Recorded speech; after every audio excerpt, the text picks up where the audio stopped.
Lalagay na po natin itong ating OTG. Ito. Andiyan po yung SD card.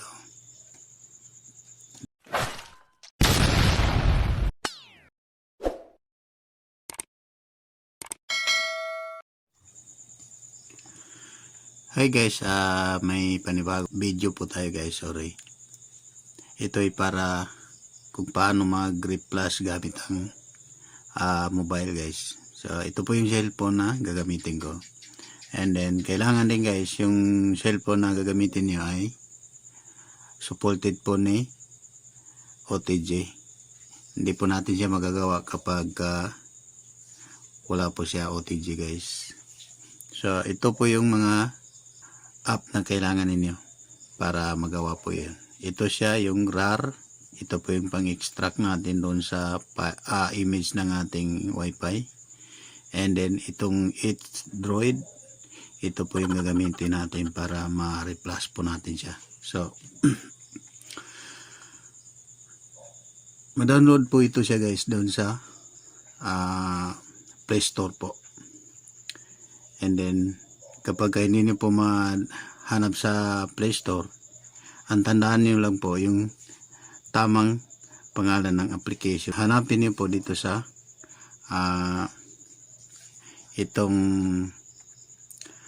Chrome. So kagaya nito guys, itong sa akin hindi ko mahanap doon sa Play Store. So dito ako nag-search sa Chrome. So nahanap ko po siya guys. Ito po siya. Ito po yung in-install ko. Balik tayo doon. And then i-download nyo po yung file ng image ng wifi. Ano man yan na image guys, kailangan nyo po siya i-download sa inyong cellphone. So dahil na download ko na yung file ko guys, wifi ng bayan, mag-extract na po tayo guys. Direct na po tayo doon. Ito po gagamitin natin pang-extract siya. Yan. Dismiss.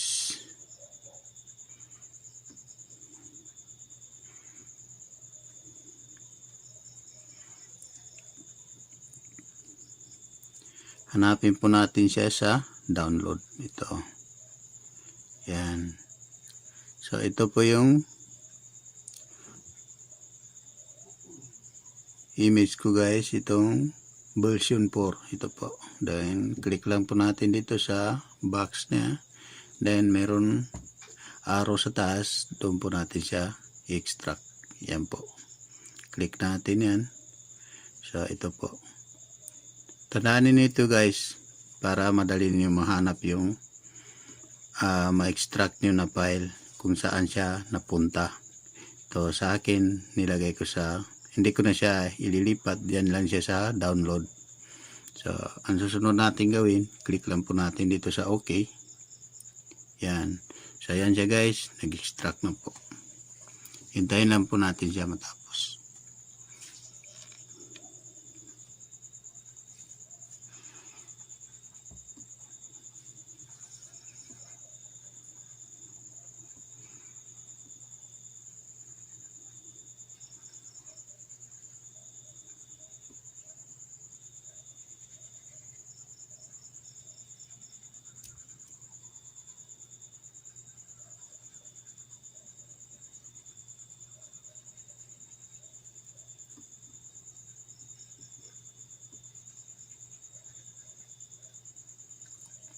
So ayan, tapos na po siya guys.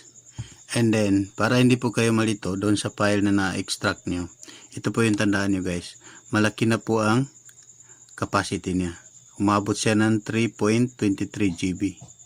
Then doon sa hindi pa siya na-extract, nasa 880 lang po siya MB. So proceed na tayo guys. Ito.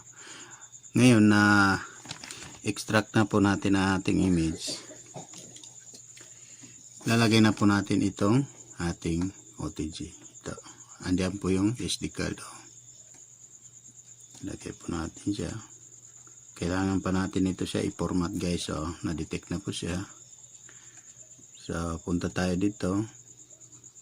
Ayan, makikita natin unsupported po siya kasi kailangan pa natin siya format. Click lang po natin yan. And then, format USB drive. Ayan. Nag-format na po siya guys. And click lang po natin dito sa done. Ayan. So, ngayon guys, ready na po yan siya i-replace.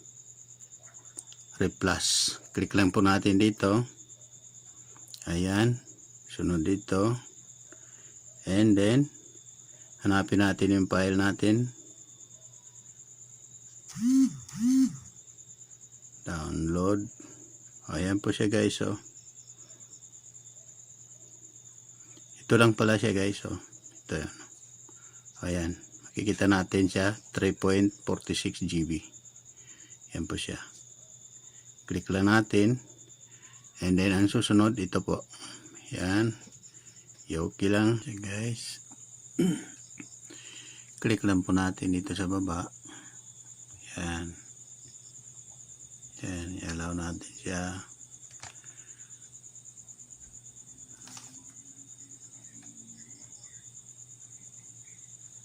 Ayan siya guys.